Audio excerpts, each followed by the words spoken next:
Hi there, Harriet from Millennium Library, and wow, you are in for a real treat. We have Master Gardener Sandra Venton with us. Sandy is the former president of the Lily Society, secretary of the Manitoba Regional Lily Society, member of the Canadian Peony Society, director of the St. James Horticultural Society, past chair as well as current member of the Prairie Garden Committee, and vice president of Manitoba Game and Fish Association.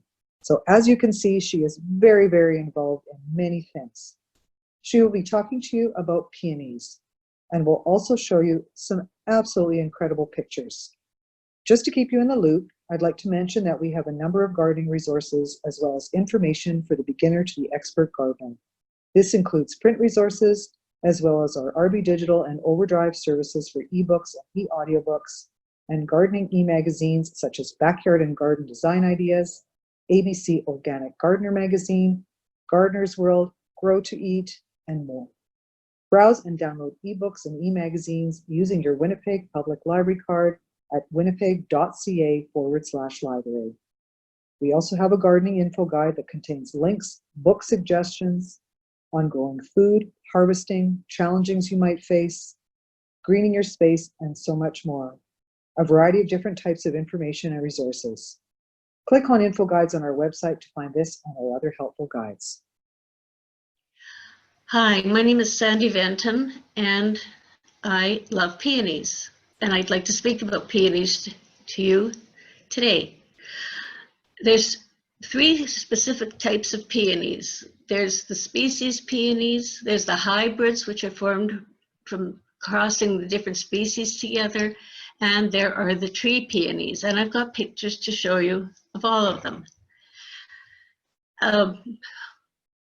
There are not that many peony species in the world, and they only use a few of them to hybridize, but boy, do they ever come in gorgeous colors. And they bloom in the spring, summer, right about now, and then they finish, and then you're left with a really nice kind of a flowering shrub that's finished flowering.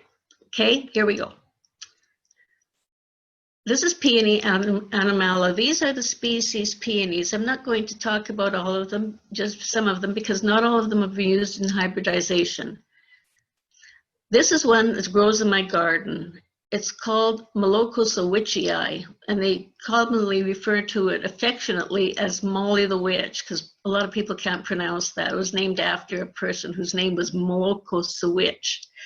And it's pale yellow, and it's been used a great deal in hybridization.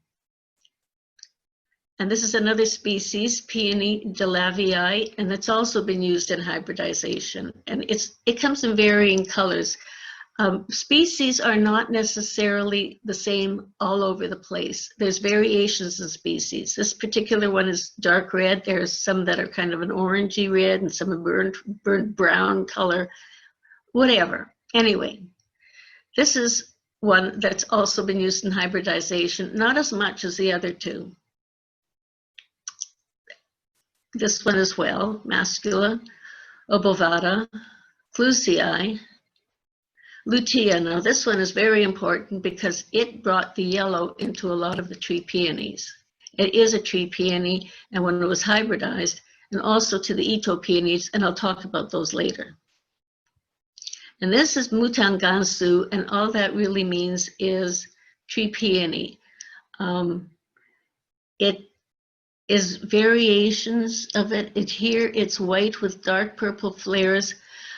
I've grown one from seed, and it's a dark purple magenta with even darker flares. And it's the first time it flowered this year. And I got a picture and I wasn't able to download it, but this is Mutangansu, and there is a Mutangansu in my garden growing, just like this one.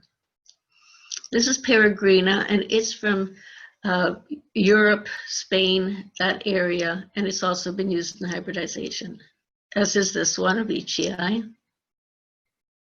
And this is Rockii, and it's the same pretty much as the Mutangansu, and again, variations. It can be pink, dark purple, but you can always tell because of the darker flares on the inside, and it really is outstanding. Now, Fernleaf peonies, everybody that sees them wants to touch them, pat them, pretend that they're, I don't know, pets. They're gorgeous. The one I have is a double peony. It's a dark red, and it usually flowers when it gets really, really hot. And the flowers don't last. But this spring it was really good. We had a cold spring and they lasted forever. And the thing of them is they're rare, they're horribly expensive, but they're easy to divide, they're easy to grow, and you can't beat them to death with a stick. So I don't know why they're so expensive. That's my own personal. And here this is the peony in my garden, and I can never get the reds properly. So they're really, really dark red. More like that. And like that. And you see how they call it a fern leaf, because there's really no leaf. It's just all kind of ferny feathers, whatever. Now, lactiflora, this is the peony that's grown in your grandmother's garden and at the cemeteries and all over the place. Sarah Bernhardt, Monsieur Jules Elie, and Carl Rosenfeld, Festivia maxima, are the most popular. And they can be single, semi-double, double, whatever. And they are used in hybridization, and they're grown by themselves. And here are some of them. This is Sarah Bernhardt, and this is the most popular pink peony of all, and it's ancient. It was hybridized, I believe, in the 1800s. Monsieur Jules Elie, Festiva maxima, and you can always tell a Festiva maxima because it's got the red little petals, the petaloids inside.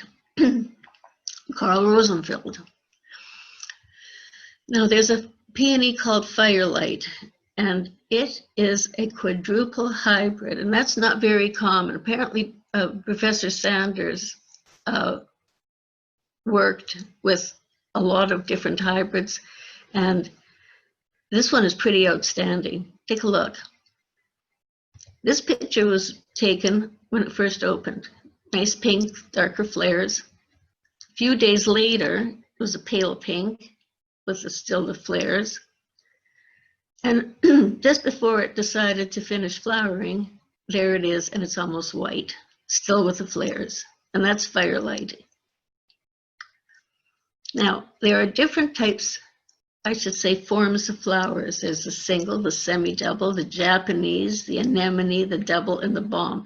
Now, if you're particular about your peonies, it's important. If you just like the peonies as a flower, it's really not important. But here are some of the different forms.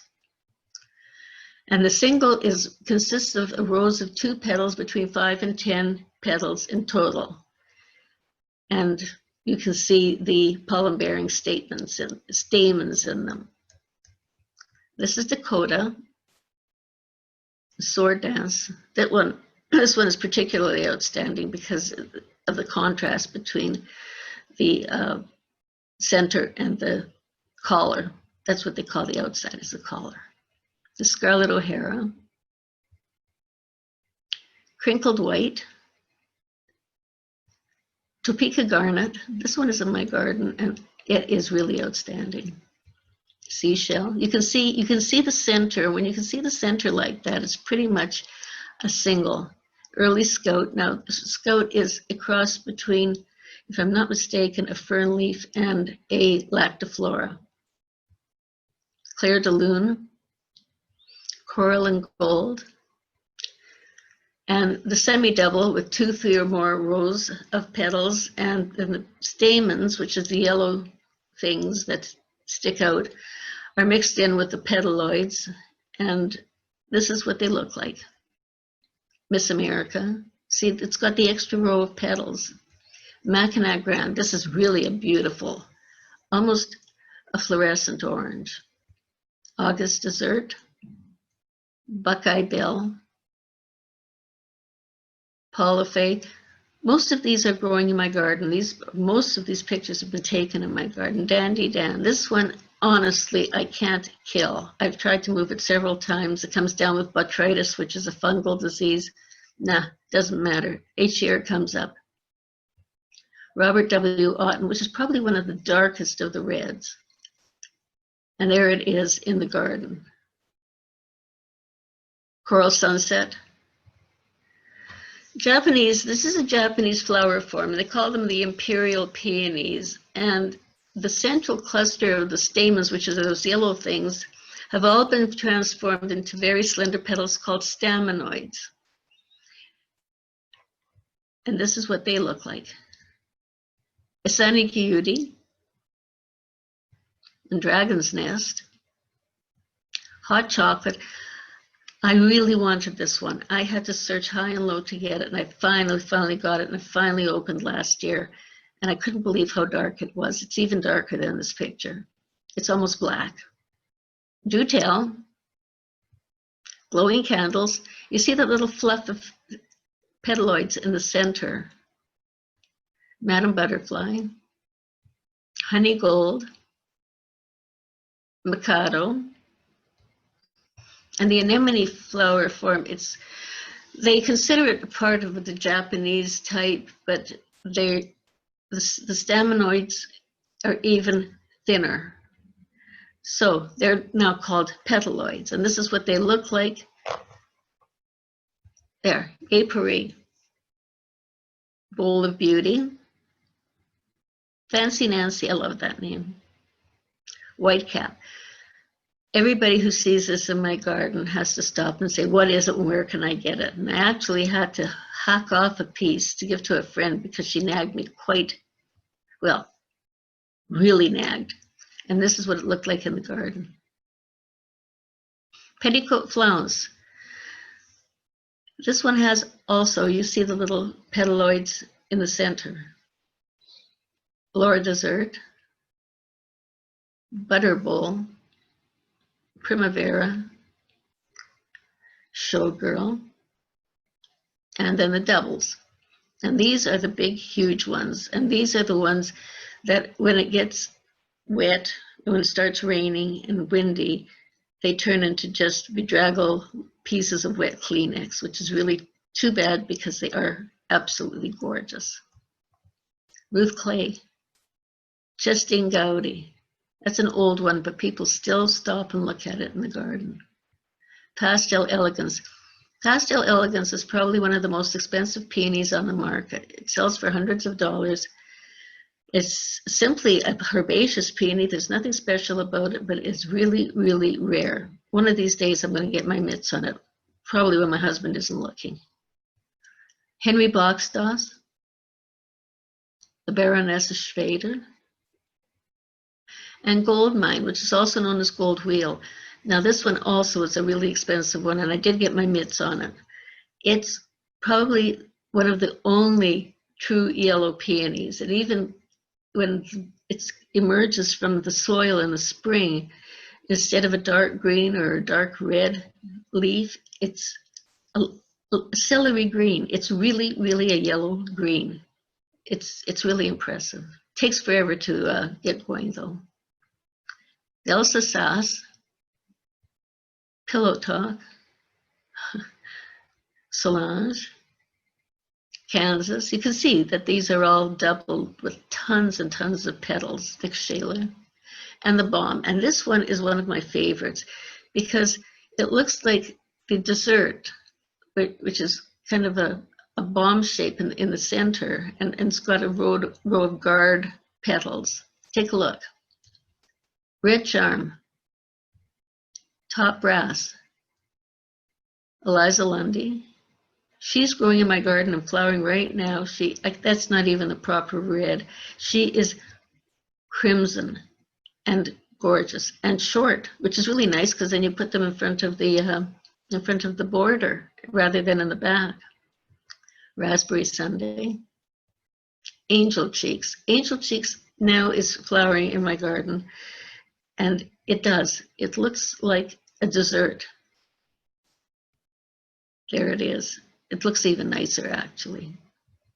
Mr. Ed. Mr. Ed is kind of a chimera where it's got two colors in one spot, in one plant. Felix Krause. Charlie's White. Some people, I guess they ran out of names and decided, well, let's call it whatever Big Ben, Fairy's Petticoat, that's a really pretty one. And now we come to the tree peonies. They were called mutan as a mutan gansu. Now they're called Fruticosa. And they're made up of Chinese and Japanese cultivars. And the Chinese are big, heavy flowers, and they hang down because they're so heavy. The Japanese are more semi-double. They say that they're more elegant and subtle. I think it's personal taste. I think they're both great. That's Kamata Fuji. Now, none of my tree peonies, other than the seedling that I started and one called Boundless Bright Sky, have flowered this year.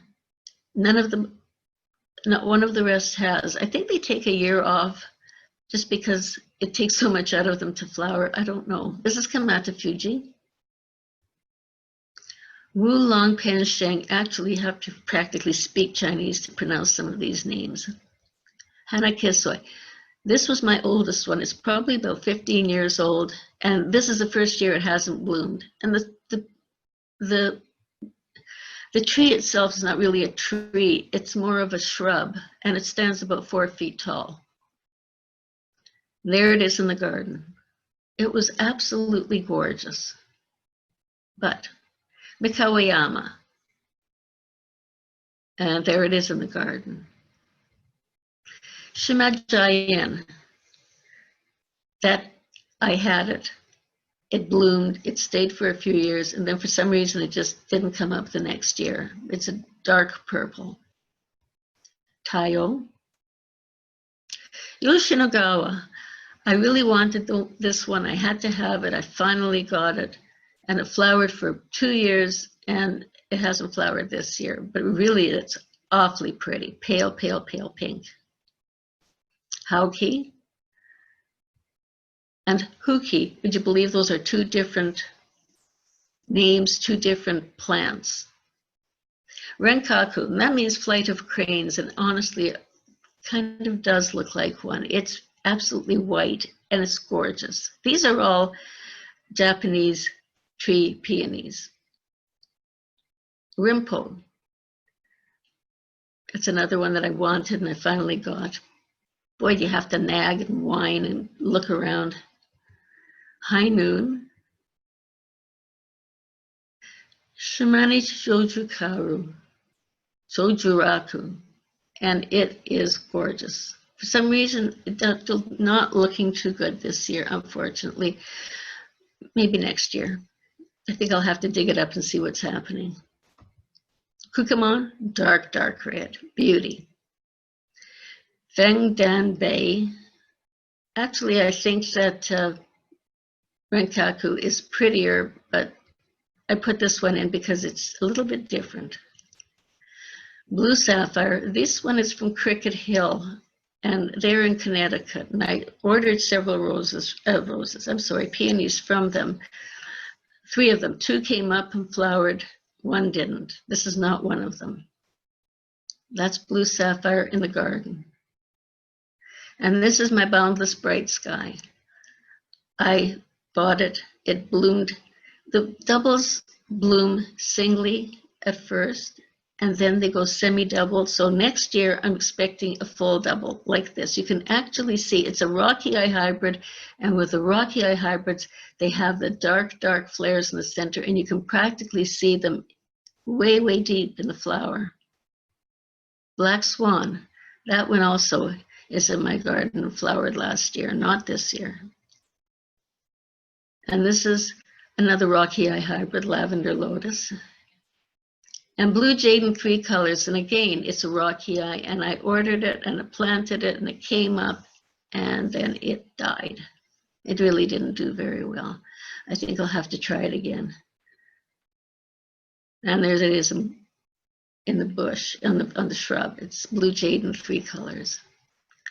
Glory of the Sun and Moon. My friend Naomi, who's also a peony lover, got this one. I don't know whether it's flowered for her or not. And again, it's a Rocky Eye, and you can see those dark, dark flares in the center. Dory's Pink. just because. And this is another seedling.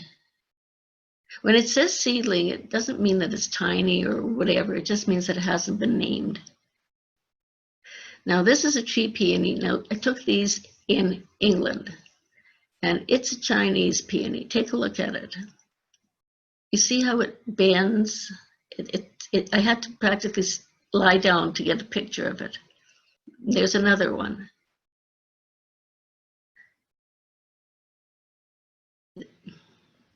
And you see how heavy they are. Now, this was in my garden. This is Kinshi. And again, I practically had to lie down to get the picture. And Kinkaku. They're very, very heavy, but they're just gorgeous and huge. That's my arm there, so you can figure if that's my wrist, it's a pretty darn big peony. And here we come to the intersectional, what they call the Ito peonies, because a man, Japanese gentleman by the name of Toichi Ito, was the first person to successfully hybridize a lactiflora with a Fruticosa. So they behave like herbaceous and they die down, where the Fruticosa, the tree peony, doesn't die down. So they combine the herbaceous growth habit of dying back from the lactifloras, and they get the yellow and orange colors of the tree peony, and they're really expensive, but the prices are starting to come down, so you can sometimes find them on sale. Here we are. That's Barcella. That's the first one that everybody had to have, and it was so hugely expensive, nobody could afford it for quite a few years, and now it's fairly common and it's more reasonably priced, and it really is gorgeous. So if you have one, well, why not have two? I forgot that I had it and got it again, but I can't get rid of it. Morning lilac, copper kettle. This is Magical Mystery Tour. It was in my friend Naomi's garden. It got way too big, so she dug it up, gave it to me. I planted it last year, no, the year before, and the next spring, summer, it was covered in flowers. It's gorgeous. There it is in the garden. This is Singing in the Rain. And Cora Louise. And again, you can see some of the dark flares in the center. That's from Rocky Eye parentage. Sequestered Sunshine, that was my very first Ito peony. I saw it at Hole's Nursery in Edmonton, and I told my husband I had to have it. And he said, okay, fine. I think he probably kicked himself after, but there we are. It's been growing beautifully. They last forever, these peonies. First Arrival. I ordered First Arrival, thought it was really pretty. This is what showed up. Don't know what it's called. People have tried to guess the name. And this picture doesn't show it, but there were probably 40 flowers on it at one time. It's huge. This is Simply Red. Didn't do very well in my garden. I'll have to try it again. Pastel Splendor, and again, you can see the Rocky Eye flares. Hillary, and she looks more of the Chinese sort of a type. Mock Orange Yellow. It's a Piketty. Masaka. The Scarlet Heaven. Again, another one that didn't do great in my garden. Barry Garcia. I love that name. And it really does look like that. Yankee Doodle Dandy. Raggedy Ann, because I think the petals are a little bit more ragged than this shows. A Lollipop. It's another one that's got a different color pattern. Strawberry Creme Brulee. I love the name. I'm Going Bananas. Callie's Memory. And Callie apparently was a dog that was owned by the hybridizer, and he named the peony in honor of the dog. It's growing behind my house, and it is blooming right now as we speak. Garden Treasure. This was the very first one that actually won a peony award from the American Peony Society. Old Rose Dandy. Keiko. I don't have that one, I'm looking for it. Yellow Crown. Again, it's more of the Chinese type. And Julia Rose. And Scrumdiddlyumptious. Where the heck they got that name, I have no idea. It's quite pretty. It's not my favorite. Canary Brilliance. That one really is lovely. And those are the pictures. Peonies really require a fair amount of sun, as much sun as possible. Mind you, if you get too much sun, then the flowers fade and they go really quickly. They're hardy to our zone 3. Here in Winnipeg, we're zone 3B. I like to think that we're in zone, I don't know, 4, 5. The higher the zone number, the warmer it is. And that means that there's less frost. Instead of going down to -40, it goes down to -35 or -30. And in the city, we're a lot warmer than a lot of places. So we can grow things that a lot of places can't. They're hardy to zone 3, and you can't bury them too much. If you plant them more than 2 inches below the ground, they have little pink and red eyes. And you buy them and plant them in the fall. If you plant them more than 2 inches, they may or may not flower. So, and they like our alkaline soil. And now nothing's happening here. There's a tree peony put to bed for the winter. My friend Fran did that.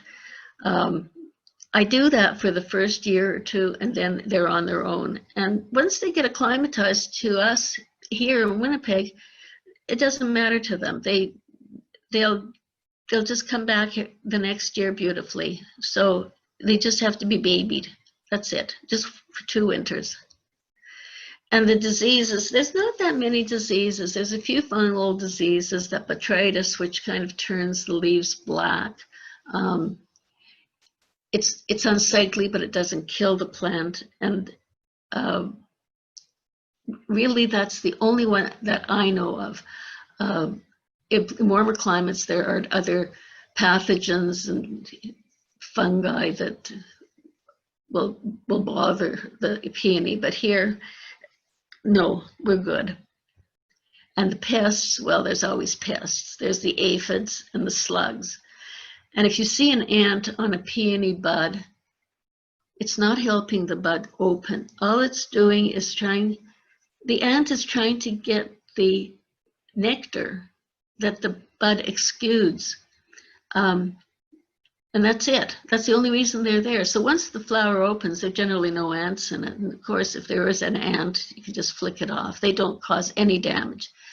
Slugs are a pain in the neck, and they will attack new shoots, but very rarely, and I've not had much slug damage at all, and I shouldn't say that, and wireworms.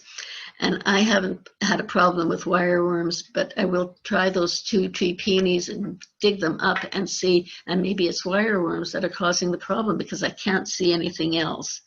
So,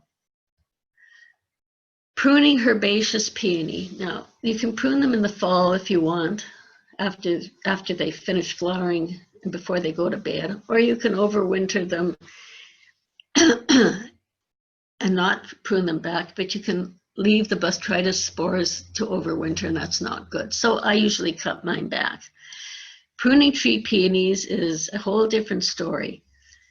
And it's just removing winter damaged wood in the spring. And you can tell which was dead and which isn't, because the dead ones just stay brown and the new ones come up with little pink buds. So, and that's in the stems. So it's really difficult to prune a tree peony until it's actually leafed out.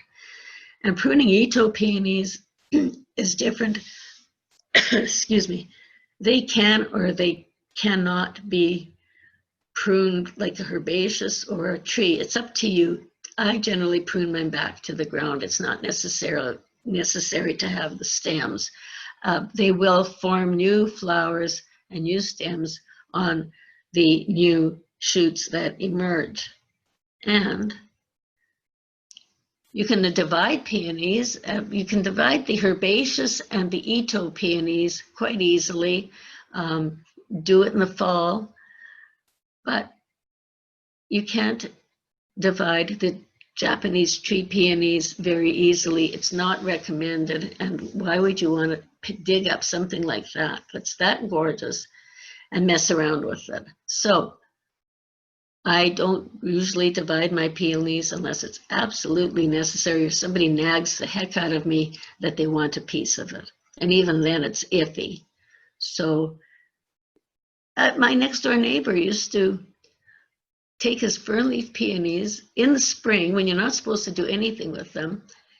He'd take his shovel, he'd hack out a hunk and leave it on my driveway. And he left it on my driveway in a plastic bag, oh God, years ago, before he moved away. And I took pieces because they just fall apart into little roots. And I planted them all over the garden. And I gave a bunch away. And I still had a bunch. And then they were sitting in the little plastic bag on the driveway. And winter came and they were covered in the snow on the driveway for the whole winter. And in the spring, I see this ratty old plastic bag on my driveway. And I thought to myself, oh, what the heck is that? And I opened it up. And lo and behold, there are the fern leaf peonies with little pink eyes, just ready to be planted. Thank you very much. So I'm saying you cannot beat some of these things to death with a stick. That's why they are so old. And peonies are planted, like I say, in graveyards and cemeteries because they last forever. And sometimes in really old homesteads, you'll find a peony plant flowering in the middle of nowhere because maybe the house is gone, the people are gone, peonies are still there. So, and I think that's it. That's the end. And it's been a pleasure doing this. Thank you for listening. Now, aren't Sandy's pictures fantastic? Who would have thought there were so many types of peonies? Thank you so much to Sandy, and thank you for watching. Make sure to check out the various titles we have available on growing flowers, such as Martha's Flowers, a practical guide to growing, gathering, and enjoying. The Perennial Matchmaker, create amazing combinations with your favorite perennials, and Keeping Your Garden in Bloom, 365 Days of Color. Please make sure to follow us on social media as well, Facebook, Twitter, and Instagram, and subscribe to our YouTube channel.